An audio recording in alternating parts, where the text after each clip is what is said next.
Voilà, on va prier. Seigneur, merci pour les instants encore que tu nous donnes autour de ta parole. Seigneur, comme nous le répétons sans cesse, elle est la vérité. Seigneur, et nous voulons continuer à le répéter, elle est la vérité. Toi-même tu l'as dit, elle est la vérité. La vérité qui nous guide, la vérité qui sanctifie aussi nos vies. Elle est la boussole.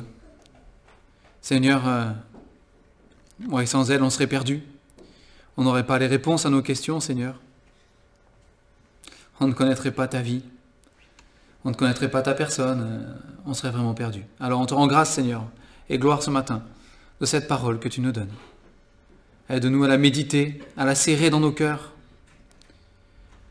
à la garder, oui Seigneur, vraiment, vraiment au-dedans de nous, à repasser en nos cœurs ce qu'elle promet, ce qu'elle dit,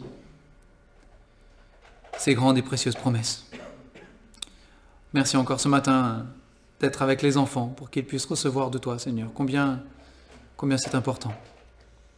Nous te bénissons parce que là aussi tu es fidèle, Seigneur, jour après jour, semaine après semaine, pour prendre soin de nos enfants. Parfois malgré ce qu'on voit. Mais Seigneur, tu es là. Alors, sois encore béni ce matin, au nom du Seigneur Jésus. Amen. Alors cette semaine, j'ai été amené... par toutes les discussions que j'ai eues à droite et à gauche et par les questions que j'ai pu avoir, à réfléchir un petit peu et à voir un petit peu dans la parole aussi, du coup, cette notion du pardon qu'on retrouve dans la Bible. Alors bon, il y a plein de versets dans la Bible qui parlent du pardon. Alors, on ne peut pas tous les prendre, hein. Ils sont, c'est vaste, hein. C'est vaste, très très vaste. Mais quand même, on va en prendre certains et j'aimerais qu'on commence avec un verset simplement dans Ésaïe, chapitre 43, et le verset 25, qui nous parle du pardon de Dieu. Parce que, voilà, c'est sûr que la notion de pardon qu'on peut avoir, nous, en tant qu'être humain, elle est parfois un petit peu, un petit peu trop humaine, on va dire. Mais il y a la notion de Dieu qui se révèle justement dans la parole, et qui révèle son pardon aussi, dans la parole de Dieu, dans la Bible. Et donc, Ésaïe 43, verset 25. Ah oui, je l'ai dit, merci. Ésaïe 43, verset 25, par exemple. Le Seigneur parle à Israël, et voici ce qu'il leur dit. Et il leur dit, c'est moi. Alors, bon, juste avant, dans le contexte, il reprend Israël, il parle d'Israël et du péché d'Israël, des iniquités. Dieu dit qu'il est fatigué même des iniquités et du péché d'Israël. Et puis il dit, voilà, verset 25, c'est moi qui efface tes transgressions pour l'amour de moi, et je ne me souviendrai plus de tes péchés. Donc, je ne sais pas si vous avez souvent entendu parler de l'amour de Dieu. Il est souvent dit que quand Dieu pardonne, dans son amour, il oublie nos péchés. Donc, il y a plusieurs versets dans la Bible qui nous le disent. C'est pas juste une idée comme ça. C'est la réalité. Alors, ça nous fait un peu bizarre. On se demande comment Dieu peut oublier, n'est-ce pas? C'est Dieu. Et encore une fois, en plus, nous, on n'est pas capable d'oublier. Les choses restent gravées dans nos vies. On a aussi les conséquences de nos péchés. Il y a des choses qu'on n'arrive pas à oublier. Mais Dieu, la Bible dit, voilà, il dit ici, voilà, je me souviendrai plus de tes péchés. Et il y a d'autres versets aussi où Dieu dit, voilà, je jetterai tes péchés au fond de la mer et je m'en souviendrai plus. Je m'en souviendrai plus. Et donc là, on est dans le pardon de Dieu. Alors il y a plein de textes dans la Bible qui parlent du pardon de Dieu. On y reviendra un petit peu après aussi. Mais voilà, c'est un amour, c'est un amour qui va pardonner jusqu'à oublier. Il ne se souvient plus de nos péchés. Et c'est la référence, on va dire, du pardon. Pour nous qui sommes enfants de Dieu et qui aimons le Seigneur, ça doit être la référence du pardon, ça doit être ça, l'excellence du pardon. Ce à quoi nous aussi on doit tendre dans nos relations les uns avec les autres, on doit tendre à l'amour de Christ, à l'amour de Dieu. Un amour qui pardonne, qui ne se souvient plus, qui ne revient plus sur les choses. Alors c'est vrai que dans nos relations les uns avec les autres, voilà, je ne sais pas vous, mais si vous êtes comme moi, voilà, c'est pas évident. C'est quelque chose qui dépasse nos forces humaines. Ça c'est clair. On n'est pas capable humainement, déjà de pardonner. Humainement c'est difficile, le vrai pardon.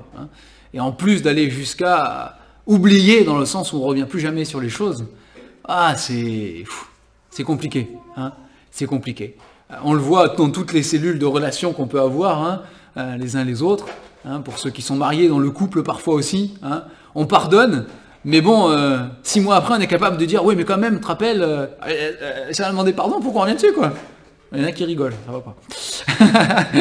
N'est-ce pas? Mais si on a pardonné, va pas revenir dessus, on a pardonné, on n'en parle plus, c'est terminé, hein, plus jamais. Parfois, c'est dans la relation avec nos enfants aussi, pareil, hein, on est amené à pardonner, à demander pardon, etc., hein, et pourtant, on leur apprend. Une fois qu'ils ont demandé pardon, quand ils ont demandé pardon au frère et à la sœur, parce que clac, clac, clac, ça s'est pas bien passé, hein, et quelques temps après, oui, mais la dernière fois, tu m'as fait ça. Attends, lui dis pas ça, il a demandé pardon, c'est fini. Hein, et pourtant, nous, des fois, on reproduit un petit peu le même schéma. Hein. Et c'est vrai qu'on a, voilà, c'est dans notre nature humaine, il y a ça.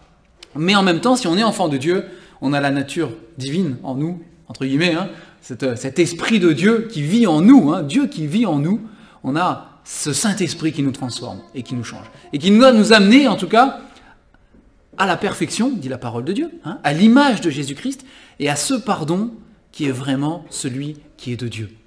Et qui change et qui transforme tout. Et qui va être un témoignage aussi, hein, un témoignage puissant dans les vies de ceux qui nous entourent. Parce que, déjà, demander pardon, c'est une valeur qui se perd de plus en plus, hein, qui s'est même déjà perdue dans notre société, où en tout cas le vrai pardon de Dieu, il n'existe pas. Et moi je me souviens d'une anecdote, hein, où il s'est passé quelque chose à l'école, Lemuel, bon voilà, il n'a pas fait ce qu'il fallait, ça arrive à tout le monde, hein, voilà, tous étaient enfants dans les cours de récréation, et donc la maîtresse avait dû intervenir, et elle nous a fait part de la chose, et du coup on avait discuté avec lui, et puis dès qu'il est revenu à l'école, il allait voir la maîtresse, hein, en arrivant à la porte, il allait voir la maîtresse, et il a demandé pardon à la maîtresse pour ce qu'il avait fait. Et la maîtresse était... elle était surprise, on a l'impression que vraiment ça n'arrivait pas souvent. Et enfin vraiment, elle était... Voilà, on l'a senti surprise, puis après on avait discuté un petit peu avec la maîtresse et autres, peu importe. Mais voilà, il y avait... Et c'est une notion où vraiment on dit, bon, excuse-moi, mais je te demande pardon, je ne le ferai plus, je regrette ce que j'ai fait. Voilà. Et il y a cette notion-là, c'est un témoignage. Hein, il y a un témoignage parce que ça se perd aussi aujourd'hui. Alors bon, il y aurait plein de choses à dire. J'aimerais qu'on prenne ensemble plusieurs textes dans la parole. Premièrement, Psaume 130. On va rester du côté de Dieu d'abord, hein, parce que, comme on le dit, on ne peut pas donner ce qu'on n'a pas reçu. Hein. Et si on n'a pas reçu soi-même le pardon de Dieu dans nos vies, si on ne l'a pas expérimenté soi-même, alors c'est sûr qu'on est incapable de le donner, de la manière dont Dieu le veut. C'est pas possible. Puisque même quand on l'a reçu de la part de Dieu, parfois on dérape un peu. Donc encore, plus forte raison quand on ne l'a pas reçu. Si je suis dans les proverbes, ça ne marchera pas. Psaume 130, et on va lire les versets 3, 4.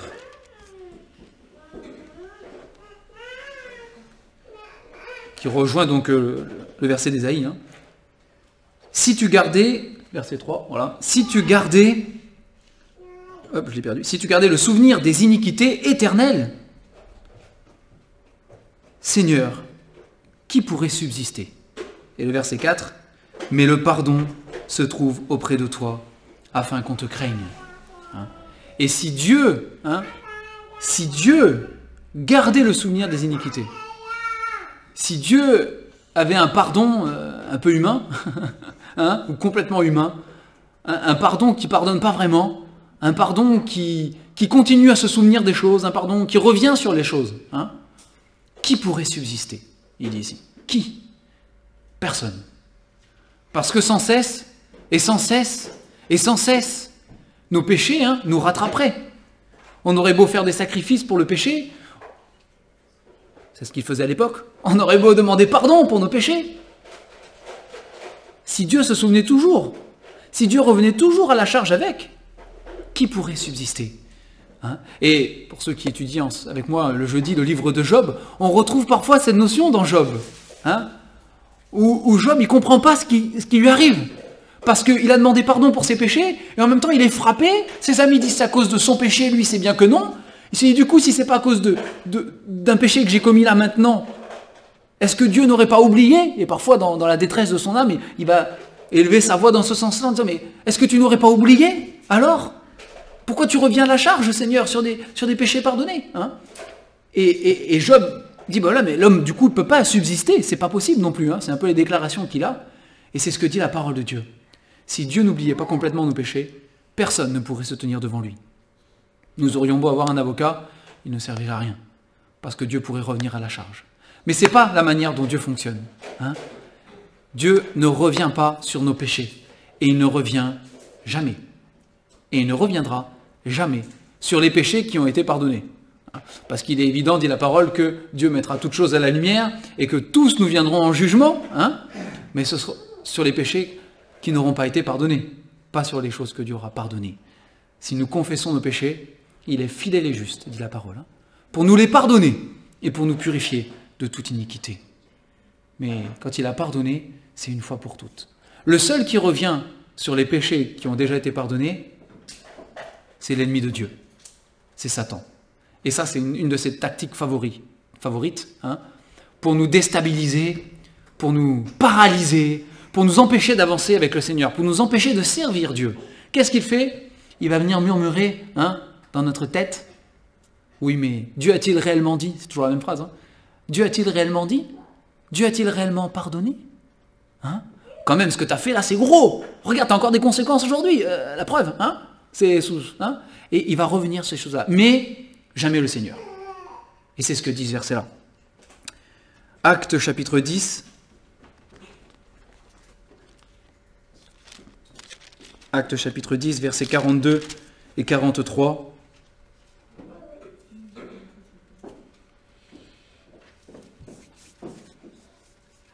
Donc c'est Pierre qui parle.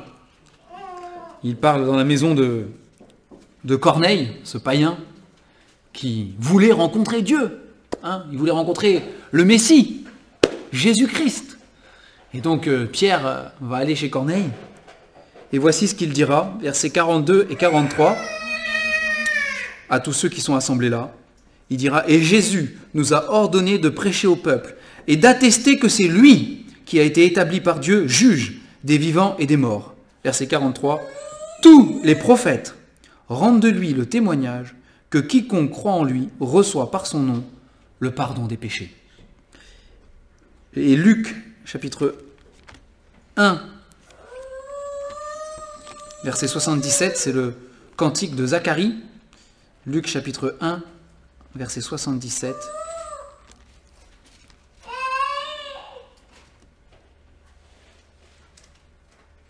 Donc dans le cantique de Zacharie, hein, il est question justement que Dieu visite son peuple à travers le Messie, celui qui était promis, à travers Jésus-Christ. Et il dit au verset 77, « Afin de donner à son peuple la connaissance du salut, la connaissance du salut par le pardon de ses péchés, grâce aux entrailles de la miséricorde de notre Dieu, hein, etc., etc. » Mais voilà, il dit, hein, par le pardon de ses péchés. Et cette notion du pardon, hein, donc on le retrouve dans toute la Bible, absolument toute la Bible. Je me suis trompé de référence, non? C'est ça, hein? Ouais. On le retrouve absolument dans toute la Bible. Il n'y a pas... Voilà, c'est un fondement, hein, qu'on retrouve partout. Partout. Et il passe, en ce qui concerne notre relation avec Dieu, comme tout le reste, hein, il passe par Jésus-Christ, bien sûr. Hein. Là, en hébreu, il est dit, sans effusion de sang, il n'y a pas de pardon.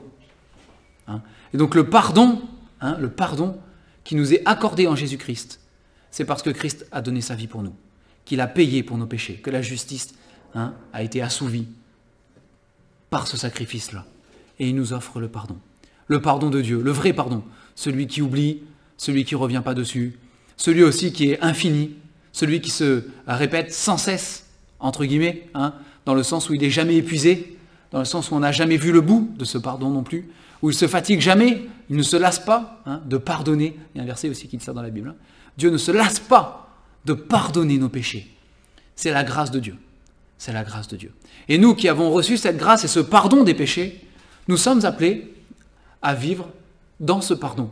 Et dans les relations, hein, voilà, familiales, et toutes les relations qu'on peut avoir, hein, on est appelé à vivre réellement ce pardon comme Dieu le veut. Comme Dieu le veut. Et pas comme nous on a l'idée que ça pourrait être, ou comme... Non, non, vraiment comme Dieu veut le faire dans nos vies. Dans nos couples, dans nos familles, dans notre église, dans nos églises, partout à toutes les échelles, hein, dans nos relations, on doit vivre ce pardon.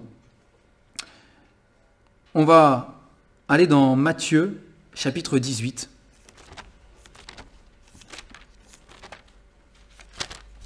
Le Seigneur Jésus a parlé du pardon plusieurs fois, même de nombreuses fois, même sans doute plus de fois encore que c'est rapporté dans la Bible, puisque tout n'est pas dit sur ce que le Seigneur Jésus a fait ou dit. Mais voilà, il savait que c'était un problème de relation que les êtres humains ont, à cause du péché, bien sûr, bien évidemment. Et donc il est revenu plusieurs fois sur le pardon. Même les disciples, ils ont posé des questions, ils avaient des questions sur le pardon, eux aussi. Voilà, ils sont comme nous. Et donc, de plusieurs manières, le Seigneur leur a parlé. Donc, Matthieu 18, à partir du verset 21, Pierre a une question. Pierre a une question. Alors, Pierre s'approcha de lui et dit, « Seigneur, combien de fois pardonnerai-je à mon frère lorsqu'il péchera contre moi? Sera-ce jusqu'à 7 fois ?» Ah, ça, c'est la question de Pierre. Alors, je ne sais pas si vous vous êtes déjà demandé, mais pourquoi Pierre il pose cette question? Pourquoi il dit jusqu'à 7 fois? Il aurait pu choisir un autre chiffre, non? En fait, si vous gardez la main dans Matthieu et que vous allez dans Luc chapitre 17, probablement, je vais éteindre le micro, ça va me fatiguer.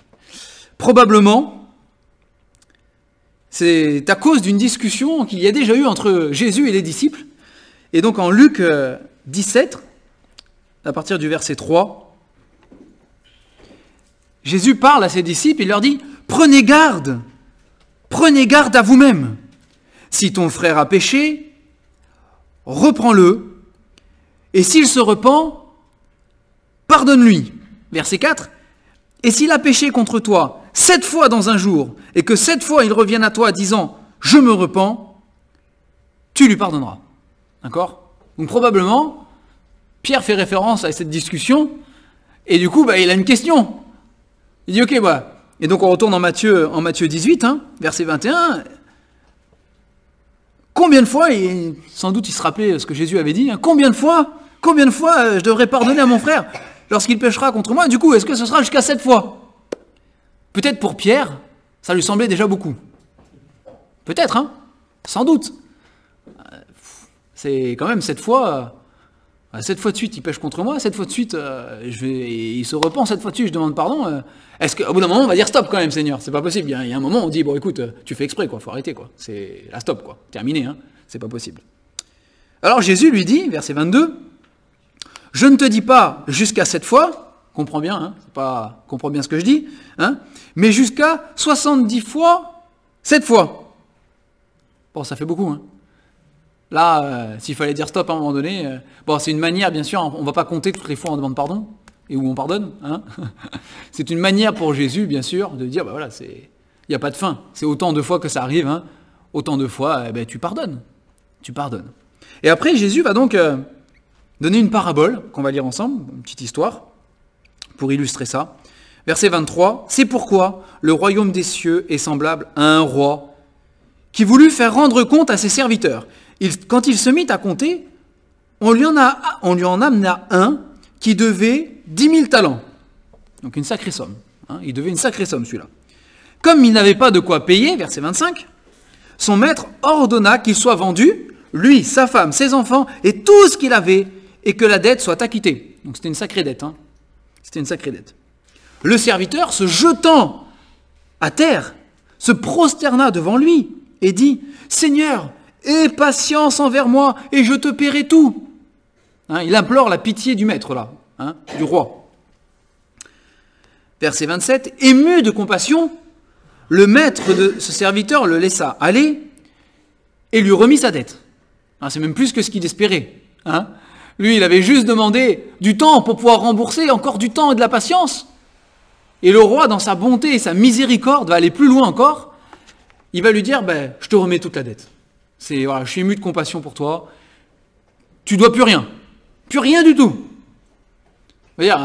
Vivre une expérience pareille, ça transforme une vie quand même. Vous imaginez, vous êtes à 2 doigts de voir votre femme et vos enfants, votre famille vendue en esclavage, en réquisitionner toutes vos propriétés, tous vos biens, tout ce que vous avez, et vous-même aussi, vendus en esclavage. C'est la sentence du roi. Et qui va dire le contraire? Personne. C'est comme ça, c'est là, ça arrive. Et puis le roi de compassion vous dit, allez, tu ne me dois plus rien. Tu es libre, rentre chez toi, retrouve ta famille, retrouve tes biens, terminé.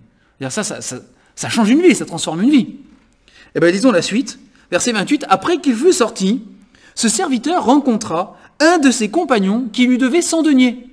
C'est ridicule comparé aux 1000 talents. Hein. C'est une bagatelle. Hein. Il le saisit et l'étranglait en disant « Paye ce que tu me dois !» Bizarre, hein? Bizarre. Son compagnon, verset 29, son compagnon, se jetant à terre, le suppliait, disant « Aie patience envers moi, je te paierai. » La même phrase que lui, il avait prononcée au roi quelques instants avant. Hein.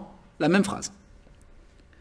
Verset 30, « Mais l'autre ne voulut pas, et il alla le jeter en prison, jusqu'à ce qu'il ait payé ce qu'il devait. » C'est incroyable ça quand même. Il n'a rien compris. Verset 31, ses compagnons, donc ils étaient plusieurs, hein, ses compagnons, ayant vu ce qui était arrivé, furent profondément attristés, et ils allèrent raconter à leur maître tout ce qui s'était passé. Bon, ils croyaient vraiment que ça ne se serait pas su. Bon, c'est un peu stupide quand même. Hein. Mais bon, voilà, c'est ce qu'il a fait. Hein. Alors ils sont allés forcément prévenir le maître, et il aurait forcément été au courant au bout d'un moment. Hein. Verset 32, alors le maître fit appeler ce serviteur et lui dit, « Méchant serviteur, je t'avais en remis en entier ta dette, parce que tu m'en avais supplié. Ne devrais-tu pas aussi avoir pitié de ton compagnon, comme j'ai eu pitié de toi ?» Et son maître, irrité, le livra au bourreau, jusqu'à ce qu'il ait payé tout ce qu'il devait. Verset 35, il termine ainsi, « C'est ainsi que mon Père Céleste vous traitera, si chacun de vous ne pardonne à son frère de tout son cœur. » Donc, de la manière dont Dieu pardonne, ça veut dire derrière, hein, de tout son cœur. Et ici, on a l'impression de vivre un truc surréaliste. Enfin, je sais pas vous, on a l'impression de vivre une fiction, un truc imaginaire. On se dit, c'est pas possible, ça peut pas arriver. Ça peut pas arriver, ça. Le gars, on vient de lui remettre tout, là. Il était à 2 doigts de partir en esclavage, et il se retrouve libre, il sort, il retrouve un gars qui est dans la même situation que lui, il était il y a quelques instants, et lui, par contre, il a aucune pitié, aucune miséricorde, aucune compassion, et bam, quoi. Une dureté pas possible. Pas possible. Et pourtant, hein, si le Seigneur a expliqué ça à Pierre, mais pas que à Pierre, à tous les disciples, à tous ceux qui liraient la parole jusqu'à nous aujourd'hui, hein, c'est que c'est malheureusement parfois aussi une réalité. C'est que voilà, des fois on est en échec sur le pardon, on a des relations où on n'arrive pas à avoir le pardon. Et le Seigneur, lui, il regarde d'en haut, hein, et il me dit, mais attends, mais c'est surréaliste ça. Comment c'est possible? Dieu, moi, il dit le Seigneur, je t'ai tout remis, parce que j'ai eu compassion de toi, parce que j'ai eu pitié de toi. Tu es venu à moi un jour, hein, en larmes là brisées, demandant pardon pour ton péché. Et le Seigneur dit, moi, qu'est-ce que j'ai fait? Mais j'ai pardonné. J'ai gracié. J'ai remis ta dette. Effacée pour toujours. J'ai oublié tout ça. Il dit, je l'ai fait pour toi. Je l'ai fait. Et toi, là, tu n'es pas capable de le faire envers ton prochain? Ah, c'est pas possible, ça. C'est pas réaliste. C'est pas réaliste. Hein? Et c'est un commandement du Seigneur. Si vous voulez tourner avec moi en Éphésiens chapitre 4, Paul nous dit exactement ceci. Hein? Éphésiens chapitre 4, versets 30 à 32. Éphésiens 4, 30. « N'attristez pas le Saint-Esprit de Dieu, par lequel vous avez été scellés pour le jour de la rédemption. » Verset 31. « Que toute amertume, toute animosité, toute colère, toute clameur, toute calomnie et toute espèce de méchanceté disparaissent du milieu de vous. » Verset 32. « Soyez bons les uns envers les autres, compatissants, vous pardonnant réciproquement, comme Dieu vous a pardonné en Christ. » Et c'est là la clé, hein. C'est qu'on n'a pas la capacité en soi-même d'accorder le vrai pardon dans toutes les circonstances de nos vies. Bon, il y a des petites choses qui arrivent des fois, bon, on pardonne, ça va, c'est des petites choses. Mais il y a des choses qu'on considère comme grandes et qui parfois aussi sont grandes, c'est la vérité. Hein. Et là, par contre, c'est plus dur. Hein. On a plus de mal. Et notamment quand c'est des relations proches parfois, etc., hein, c'est plus difficile. C'est plus difficile, c'est la vérité. Pourtant, nous sommes appelés à tous les niveaux, hein, quelle que soit la relation, quel que soit le degré de l'offense, on va dire, hein, quelle que soit la blessure la plus profonde qu'on puisse avoir, nous sommes amenés, et c'est ce que dit la parole ici, hein, c'est un commandement du Seigneur, nous devons pardonner. Pas pardonner comme le monde pardonne, etc., mais pardonner, dit la parole ici, hein, comme Christ lui-même nous a pardonné. Et c'est ce qu'il nous demande dans nos relations à chacun. Et même là où ça fait le plus mal, là où c'est le plus difficile. Et l'histoire, hein, nous prouve, elle est remplie d'exemples, de personnes, d'enfants de Dieu, qui ont su pardonner dans des circonstances où nous on regarde et on se dit, j'y arriverai pas. Je ne pourrai pas. C'est pas possible. Hein. Si vous connaissez l'histoire de Corrie ten Boom, par exemple, hein, voilà, camp de concentration, avec tout ce que ça implique, qui est capable à la fin de se lever, de traverser la salle, d'aller voir son bourreau droit dans les yeux et de lui dire « Je te pardonne. Parce que Christ m'a pardonné, je te pardonne. » Nous, on se dit « Impossible. » Moi, je me dis « Impossible », je vous le dis. Voilà. Je regarde là-dessus, je me dis « C'est pas possible. » C'est pas possible. Mais l'histoire est remplie d'exemples, hein, voilà, d'hommes et de femmes dans le Seigneur, poussés par l'Esprit de Dieu, hein, ayant reçu ce pardon, et qui ont pu, même dans des circonstances les plus atroces, hein, et les plus dures, qui ont su le faire. Parce que l'Esprit de Dieu les a rendus capables. Hein. C'est pas qu'en eux-mêmes ils étaient super forts. Hein. C'est l'Esprit de Dieu qui a transformé leur cœur et qui les a rendus capables de le faire. Et alors, bon, on n'a pas tous vécu forcément ce genre d'offense, hein, et ce genre de blessure dans nos vies, et merci Seigneur pour cela, c'est pas la question. Mais on a tous été blessés dans la vie. Voilà, ça c'est la vérité, parce qu'on vit tous dans un monde de péché et un monde de pécheurs. Donc on a tous reçu des offenses et des blessures dans nos cœurs. Hein, ça c'est clair, que ce soit dans un milieu familial proche, où bah, souvent ça passe par là, hein, ou que ce soit dans un milieu plus élargi, de connaissances et de relations. On a tous, voilà, ces choses-là au fond de nous, on en a eu. Hein. Et l'Esprit de Dieu qui vit en nous, si nous sommes enfants de Dieu, est là pour nous donner la force et le courage d'accorder ce pardon comme Christ le veut, comme Christ l'a fait pour nous, même si ça nous semble impossible. Et il y a des situations où ça nous semble vraiment impossible. Mais le Seigneur dit, moi je suis là, hein. C'est les promesses qu'il a, hein, d'être avec nous tous les jours jusqu'à la fin du monde. C'est pas genre une belle promesse comme ça, c'est dans nos vies, ça transforme, ça change, hein, ça nous façonne à l'image de Christ, pour qu'on soit transformé à l'intérieur et qu'on soit rendu capable par l'Esprit de Dieu, d'avancer dans cette direction, de faire cette démarche de pardon. Et c'est essentiel, c'est la base de notre salut, hein, pour le pardon des péchés, en Jésus-Christ, c'est ce que nous avons reçu. Comment nous ne serions pas capables de le faire, nous, dans nos relations humaines? Ce serait un échec, hein. Ce serait un échec. Et si on a rigolé du serviteur, là, Dieu pourrait rigoler de nous, en disant, mais c'est pas possible, attends. C'est la même chose. C'est la même chose. Luc chapitre 6. Luc chapitre 6, versets 31 à 36.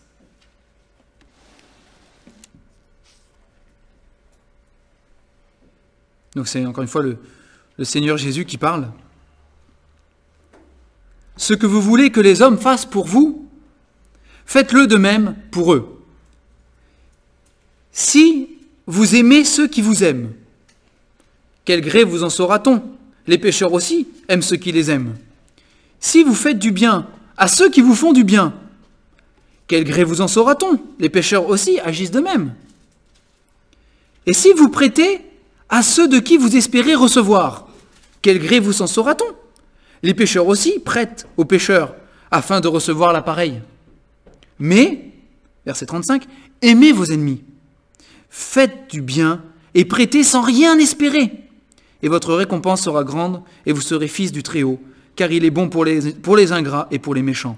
Verset 36, soyez donc miséricordieux comme votre Père est miséricordieux. C'est une qualité de Dieu, la miséricorde. Hein.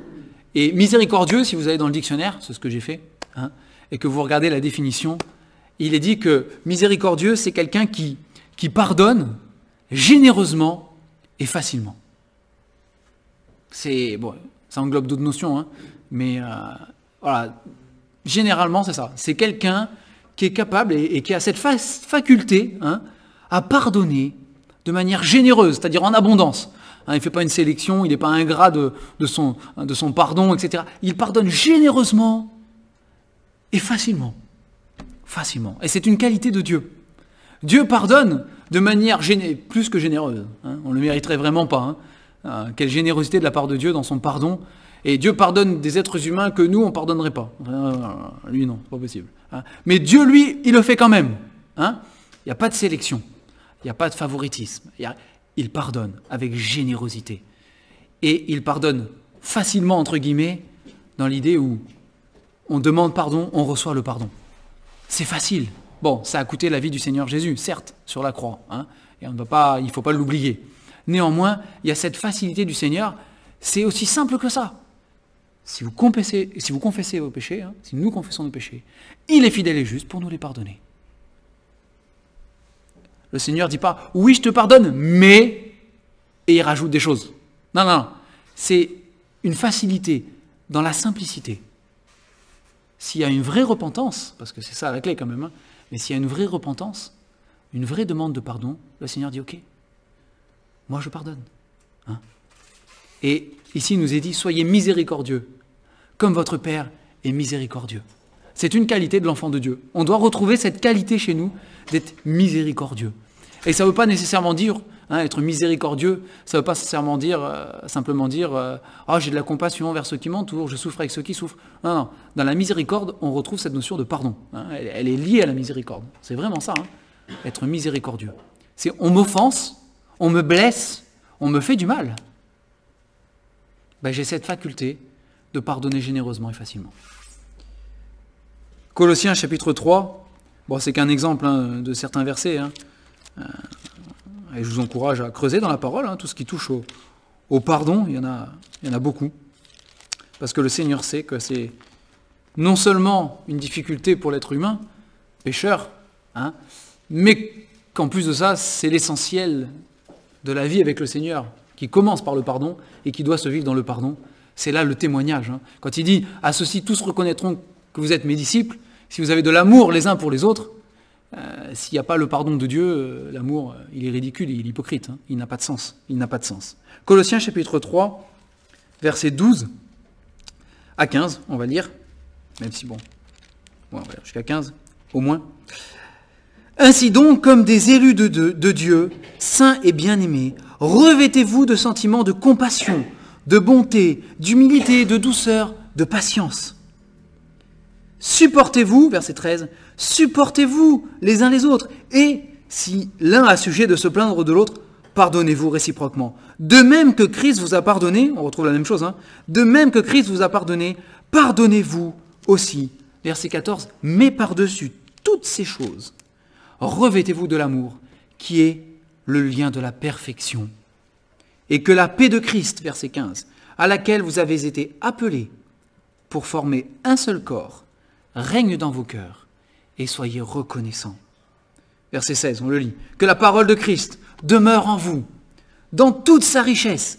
Instruisez-vous, exhortez-vous les uns les autres en toute sagesse, par des psaumes, par des hymnes, par des cantiques spirituels, chantant à Dieu dans vos cœurs en vertu de la grâce. Et verset 17.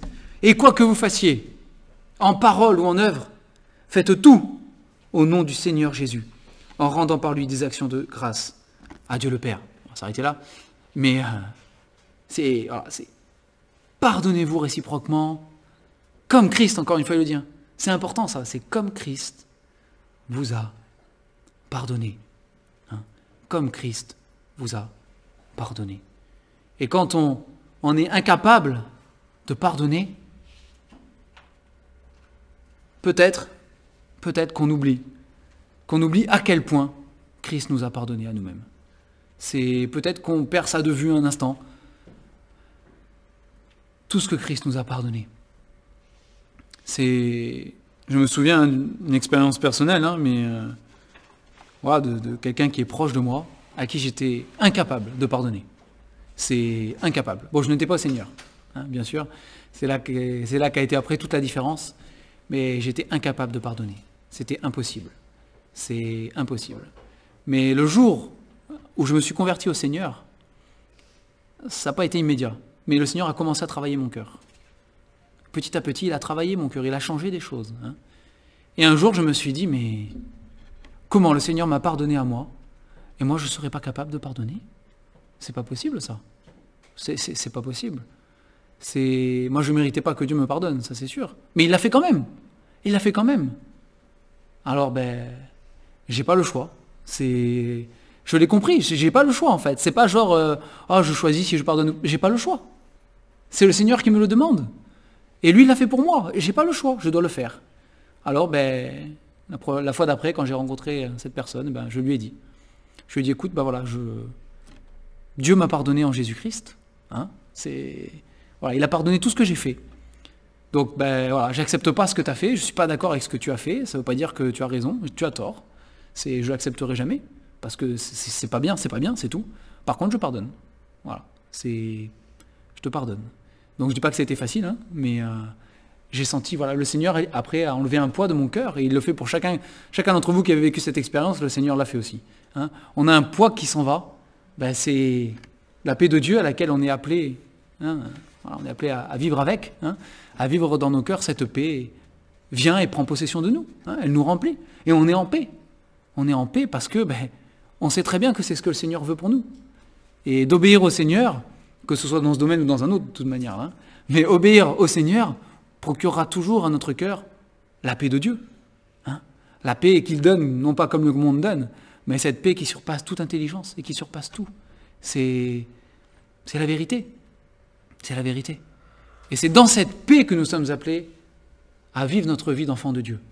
Mais encore une fois, voilà, le pardon. Hein, si on n'est pas capable de pardonner, on ne trouvera pas cette paix. Il n'y aura pas cette paix dans notre cœur. Et il y aura toujours ce point-là, cette tâche, cette brèche qui est là. Et je peux vous dire qu'il y en a un qui ne se privera pas d'exploiter cette brèche. C'est sûr et certain. Hein, c'est l'ennemi de Dieu, il va se réjouir de voir cette brèche grande ouverte là, et il va s'engouffrer dedans, et alors je peux vous dire, il va se régaler. Il va se régaler. Parce que grâce à ça, il va pouvoir semer la graine de la division, hein, etc. On l'a lu, hein. Revêtez-vous de l'amour qui est le lien de la perfection, que la paix de Christ à laquelle vous avez été appelés pour former un seul corps règne dans vos cœurs. Et vous le remarquerez, on le remarquera tous, hein, mais là où il n'y a pas de pardon, il n'y a pas la paix. Il n'y a pas l'unité, c'est pas possible en fait. Hein. C'est pas possible. C'est impossible. Et l'ennemi de Dieu va s'engouffrer là-dedans, vraiment. Et il va se régaler. Il va se régaler pour tout ravager. Hein. Ça, il ne s'en privera pas. Alors à nous, dans nos vies personnelles, hein, à chacun d'entre nous, voilà, à nous de nous mettre devant le Seigneur. Et dire, Seigneur, voilà, s'il y a une porte ouverte là, parce qu'il y a un pardon que je refuse d'accorder, hein, ou que je me sens incapable parfois, tout simplement, hein, que je ne me sens pas capable d'accorder, hein, Seigneur, viens travailler là dans ce domaine-là. Voilà, si on est enfant de Dieu, encore une fois, l'Esprit de Dieu habite en nous. Et il nous rend capables de ces choses. Pour peu qu'on lui demande, pour peu qu'on veuille bien aussi le laisser travailler dans nos vies. Hein. Parce que parfois, même si ça semble bizarre, on se complaît. Hein, on se plaît dans cette situation où on refuse de pardonner. Vous savez, quand la Bible proclame que le cœur de l'homme, il est tortueux, hein, il est tortueux. Il est tellement tortueux que parfois on se plaît dans des choses qui sont néfastes, hein, et dans des choses qui sont mauvaises. Il y a cette complaisance dedans. On se plaît dans cette situation conflictuelle, dans cette situation où on refuse. C'est l'être humain, il est pourri, hein, mais l'Esprit de Dieu qui vit en nous, normalement, change tout ça. Hein, et il ne nous laisse pas tranquilles. Et on a lu ce verset, n'attristez pas le Saint-Esprit de Dieu, par lequel vous avez été scellés pour le jour de la rédemption. N'attristez pas cet esprit-là. Et nous qui sommes enfants de Dieu, on a cet esprit normalement qui nous montre que ça ne va pas. Et en tout cas, voilà, qu'on puisse mettre chacun d'entre nous nos vies à la lumière du Seigneur. Et dire, Seigneur, vraiment, s'il y a un endroit dans ma vie, s'il y a une relation, s'il y a quelque chose où j'arrive pas, où je refuse d'accorder ce pardon, Seigneur, change ça. Change-le, Seigneur. C'est pas beau. C'est ridicule. C'est qu'on puisse l'avouer, Seigneur. Hein, je suis ce serviteur-là. Hein. Je suis ce serviteur, Seigneur. Ce serviteur ingrat, ce serviteur sans miséricorde, sans compassion. Là, je suis ce serviteur, Seigneur. Alors transforme-moi à l'image du Maître qui, lui, par contre, est rempli de compassion et qui va pardonner avec générosité, avec facilité. Hein. Voilà, Seigneur, change mon cœur. Et voilà, que ça puisse être notre prière à chacun encore aujourd'hui, que le Seigneur nous change vraiment. On a besoin de sa grâce, hein. Il n'y a personne qui est un surhomme, il n'y a pas de super-héros, ça n'existe pas ça dans la parole. Hein. Et même ceux qui dans la Bible nous paraissent comme étant « Waouh, ça c'était des hommes et des femmes de Dieu hein !» Que dit la parole du prophète Élie par exemple? Et quand vous regardez la vie du prophète Élie, vous faites « Waouh, ça c'est un prophète quoi hein !» Waouh, il dit quoi? Il dit « Élie était un homme de la même nature que nous ». C'est le constat de la parole. Il est un homme de la même nature que nous. Il n'avait pas des super pouvoirs spirituels. Hein. Il est un homme de la même nature que nous. Donc Seigneur, voilà, c'est juste ta grâce. Hein. C'est juste ta grâce. On va prier pour terminer. Seigneur notre Dieu, nous te demandons, premièrement à toi, pardon. Pardon Seigneur pour toutes les fois où notre cœur se retrouve trop dur, où nous sommes tortueux, où nous n'arrivons pas, où nous ne saisissons pas, Seigneur, ce pardon, pour l'appliquer, Seigneur, à notre vie, dans notre vie, à ce que tu fais, Seigneur, à ceux qui nous entourent, que tu places sur notre route, avec qui tu nous fais vivre, parfois sous le même toit. Seigneur, pardonne-nous. Seigneur, je prie vraiment que pour chacun d'entre nous, Seigneur, tu puisses, par ton esprit, nous parler individuellement et nous montrer à chacun, Seigneur, les domaines où nous avons besoin d'appliquer ce pardon. Besoin de le demander, besoin de l'accorder, de le donner. Seigneur, garde-nous du pardon des hommes. Garde-nous du pardon des hommes, Seigneur. Et par l'Esprit de Dieu, remplis-nous uniquement du pardon qui vient de toi, de ce pardon qui a été manifesté, qui a été montré à la croix, Seigneur, en Jésus-Christ. Ce pardon qui vient de toi. Motivé par l'amour, rempli de miséricorde. Seigneur, oui, remplis-nous de toi. Garde-nous, Seigneur, les uns les autres. Garde nos foyers dans ce pardon, dans cette paix. Dans cette paix. Garde nos relations, garde notre assemblée aussi, dans ce pardon, dans cette paix. Seigneur, merci. Merci pour la grâce qui est en Jésus. Cette grâce immense. Ce pardon sans mesure, Seigneur. Sans fin. Ce pardon infini. Oui, rends-nous semblables. Semblables au Maître. Semblables à Christ, Père. Merci, parce que ce qui est impossible aux hommes, tu l'as prouvé, Seigneur, dans l'histoire, et tu l'as prouvé dans nos propres vies. Tu le rends possible. Et que toute la gloire te soit rendue à toi seul. Au nom du Seigneur Jésus. Amen.